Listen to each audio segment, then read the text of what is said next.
नमस्कार दोस्तों, मेरा नाम है गौरांग रावत और आप सुन रहे हैं कहानी डर की। आज की कहानी हमारे साथ शेयर की है रत्नेश जी ने। तो सुनते हैं रत्नेश जी की कहानी। गांव की गलियां, उनसे निकलती हुई हवाएं और मिट्टी की खुशबू रत्नेश को अपने बचपन की यादों में ले गई थी। शहर की दौड़ भाग से दूर अपना गांव का जीवन उसको कुछ अलग ही सुकून देता था। उस दिन जब वो अपनी दादी के साथ आंगन में बैठा था तो उसकी दादी ने उसे एक अजीब सी कहानी सुनाई। उसकी दादी ने कहा कि रत्नेश, गांव के कोने पर जो पुराना सा खंडहर है ना, जिसे लोग फूटा बंगला कहते हैं, वहाँ एक अंग्रेज़ का भूत रहता है। लोग कहते हैं कि कभी कभी रात में उसकी परछाई दिखाई देती है और जो भी उसके पास जाता है वो कभी वापस नहीं आता है। वो जो बंगला है वो काफ़ी पुराना लगता है, जैसे किसी ज़माने में वो किसी का घर या कोई कार्यालय हुआ करता हो। फिर दादी ने इसी बात को आगे ले जाते हुए कहा कि बेटा, ये बंगला जो है ये कभी किसी ज़माने में अंग्रेज़ों का काम करने का स्थान हुआ करता था। भारत के आज़ाद होने से पहले यहाँ वो लोग राज चलाते थे। लोग बताते हैं कि एक रात उस गांव में जो स्वतंत्रता सेनानी थे और जो गांव के लोग थे, उन्होंने मिलकर बदले की आग और गुस्से में उस कार्यालय में आग लगा दी थी। कहते हैं कि एक अंग्रेज़ अफसर उसमें ज़िंदा जलकर मर गया था। उसकी चीखों की आवाज़ सबने सुनी थी और आज भी वहाँ से किसी के चीखने की आवाज़ें रात में सुनाई देती हैं। तब से उस अंग्रेज़ का भूत वहाँ पे भटक रहा है। रत्नेश ने मुस्कुरा कर कहा कि दादी, आप भी ना अजीब अजीब बातें करते हो, ये सब कुछ नहीं होता। आज के ज़माने में भूत प्रेत कहाँ होते हैं। फिर दादी ने रत्नेश से कहा कि कभी कभी जो होता है वो हमें अपनी आँखों से दिखता नहीं है। उस रात दादी की कहानी ने रत्नेश के मन में एक अजीब सी बेचैनी छोड़ दी थी। अगले दिन जब रत्नेश अपने दोस्तों के साथ बैठक में बैठा था तो उसने दादी की वही वाली कहानी अपने दोस्तों को सुनाई।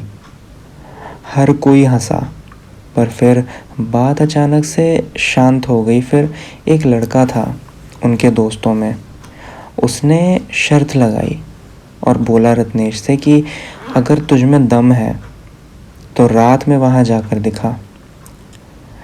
रत्नेश ने आंखों में एक जज्बा भर कर कहा, ठीक है, मैं आज रात वहाँ जाऊँगा, देखते हैं क्या होता है।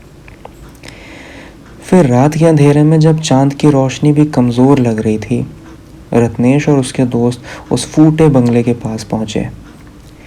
टूटी हुई दीवारें, जंगल से घिरी हुई जगह और हवाओं में एक अजीब सी सरसराहट। कहीं दूर से कुत्तों के भौंकने की आवाज़ आ रही थी और वो जंगल, उसकी खामोशी माहौल को और भी डरावना बना रही थी। रत्नेश ने अपनी टॉर्च जलाकर अंदर कदम रखा। दीवार पर पुरानी तस्वीरें झूल रही थीं, जो हवा के झोंकों से हिल रही थीं, जैसे अंधेरों में कोई दीवार के पीछे से झांक रहा हो। उसके दोस्त सिर्फ दरवाजे तक ही गए और फिर खुद को संभालते हुए वहाँ से भाग गए। बंगले के अंदर सन्नाटा था। फिर कभी कभी खिड़कियों से आती हुई हवाएं और खुद रत्नेश के कदमों की आहट वहाँ पर सुनाई दे रही थीं। हर कदम पे लग रहा था जैसे कोई उसका पीछा कर रहा हो। तभी एक ठंडी हवा का झोंका आया। उसने पीछे देखा और वहाँ पर उसे एक सफ़ेद रंग का साया दिखा। एक लंबी सी परछाई दीवार के पास से गुजरी थी। उस साये की आंखों में कोई गहरा दर्द और गुस्सा था। उसकी आंखों से लहू की तरह लाल रोशनी निकल रही थी।